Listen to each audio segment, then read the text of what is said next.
Do you remember the big tree in Mum's yard? The one that you tried to climb to get out of going to school? I remember seeing you up there crying because you didn't want to go. How the look on your face made me laugh and laugh. You looked so funny up there in your school uniform crying. I couldn't help myself. I remember Mum threatening to get the wooden spoon if you didn't get down. She knew the spoon had power over you.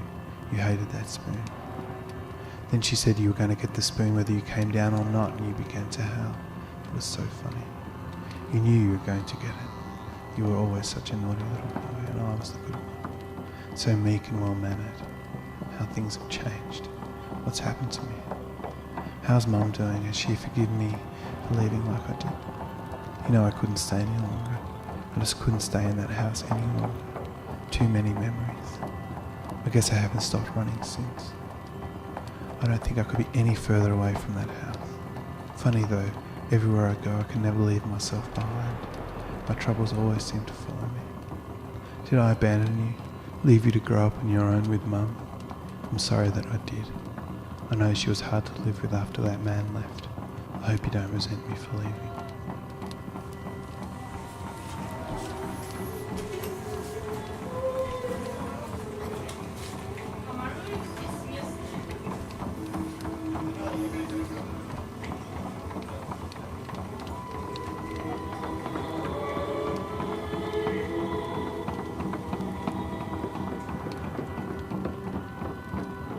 I'm writing you this letter from a faraway land, a broken-hearted country, a country whose future has been abducted by the missteps of the past.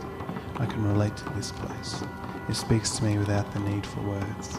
I feel like I am a nomad, a stranger in a strange land, a person without a face. Living here makes me feel like a child, like back when that man was living with us and Mum. I remember how he would talk to me, how he would get drunk and berate Mum, bully her around, and I would hear them yelling and not understand what was going on. How we were both invisible to them in those times. Beneath the sound and the fury I was quiet as a mouse. How he would turn to me and scold me and I wouldn't be able to speak. How I would lie awake at night and hear the clanking of bottles, the furniture shifting and swaying, the thumping of walls, the stumbling to and fro like a man battling an eternal storm in a small boat. How I would clutch my covers and pull them up to my chin. I remember those nights when you would come into my room and we were huddled together to avoid the fury of the storm inside our house, the heaving, lurching sickness of our house that had become a small vessel lost in a giant sea. How we would hold each other close and I would tell you stories. Those nights were the only nights I felt safe in that house.